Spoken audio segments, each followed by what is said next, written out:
everybody. So today I wanted to tell you all a little bit about my final project that I did for New Media 4110.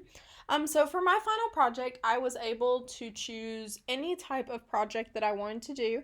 It could either be something to advance my skills or to show off what I'd learned so far. Just something that was really able to help me kind of wrap up this semester and this course. So, for my final project, I chose to create an online resume for Zachary Starker. I chose this project because Zach is a rising senior at the University of Georgia studying management information systems. And so he's been filling out lots of different job applications, internship applications, things of that nature. And he tells me that every single one of them ask for a website or some kind of something online link that he can put. And he told me he's been putting his LinkedIn and things of that nature, but he said he just really wanted something that showcased his talent, that was very personalized, that really showed his character. So, in order to help him out, I decided to create this online portfolio for him. And so you can see this template, first of all, was very, very simple. Zach wanted his website to be very simple, very simplistic, and to really show off his skills rather than to be a very, very fancy website with lots of different decorations and designs and things like that.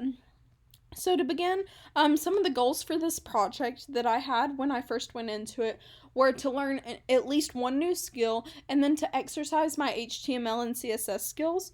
Going into this, I really wanted to practice using the little inspect features, so like on Google Chrome where you can inspect and then pull up the coding for a website.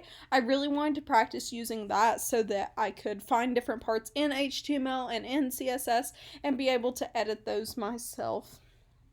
So perhaps the first thing I'll highlight on this website was my new skill that I decided to learn, which was how to create and input a favicon. So in doing this, I decided that I didn't want to just learn one part of a skill. If I was going to learn a new skill, I really wanted to understand it and wanted to be able to use it for other projects that I'll have in the future. So when I learned about this favicon, I actually learned how to create one in Adobe Illustrator and InDesign. I learned all about the pixels and how to edit it to be the correct pixels and what shape it needs to be. I learned how to download it in different files so that it can be used for an Apple iPhone or an Apple product, so that it can be used for Galaxy or on a computer, X, Y, and Z. There was actually about 7 different files I learned to create so that this little design up here would populate correctly. Perhaps the second thing I kind of want to highlight about this website is over here. Zach really wanted to make sure that his LinkedIn and things were linked. So, I was very happy to be able to get all of that working for him. Of course, all of these links are working. Additionally, Zach really wanted this website to have some new professional shots of him, so I'm happy to say I was actually able to go out and take all of the pictures that are on this website for him. It took several hours, but we were able to have a pretty fun professional photo shoot that we both really enjoyed. So kind of going into the HTML and CSS side of it and what I kind of practiced there. Of course, the basic HTML editing where I went in and added all of the information and things like that. But also going in and making sure that the spacing of everything was correct, that the bullet points were correct. There was a lot of other bullet points and paragraphs that were in here, different div breaks that were in here that Zach did not want. He didn't want the information that was on there. He wanted it all taken out. So just going in and with that basic HTML, making sure that everything looked good, looked clean, looked correct, and that there weren't really any awkward spaces. As far as like exercising my CSS skills, that kind of came in and going into the colors and adding different things. So one thing, for example, is right here. Zach really wanted to list his technical skills and his personal skills. So I had to use CSS to go in and make sure that each of these were matching. After I used HTML to create this little category, I had to use the CSS to make sure all the colors matched and the fonts and all of that good stuff.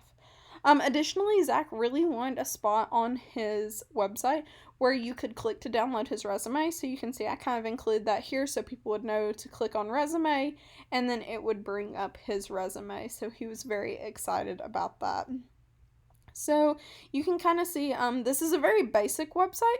I will admit, going into this project, I really wanted this to be a very complex website.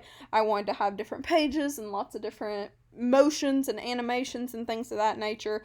I really just wanted to go all out with this being the final project. I wanted it to be absolutely everything that I could possibly do, to hopefully get the best grade that I could. But I think one of the most important things I really learned from this project is that when I'm creating a website or any kind of project for another person, it isn't about what I want. So originally, this template actually had 4 or 5 other little sections down here. But with Zack being a business major and not wanting a contact section on his website, there were several of those that didn't apply to him that had to be taken out. So I think through this project, I was really able to learn that working with a client can really shape what the final product is, and that I really just have to keep their wants and needs in mind more than my own. So anyway, I hope you have enjoyed taking a look at this website as much as I really enjoyed creating it. Again, it was super simple. I was a little bummed that I wasn't able to put some other skills into place. With my own portfolio, I had taken the time to actually learn how to use some basic PHP as well. So I was actually able to get this contact section on mine working. So I was really excited about being able to do that on his, so I was a little bummed I wasn't able to do that. But overall, I'm very happy with his website. So yeah, I hope you've enjoyed. Thank you.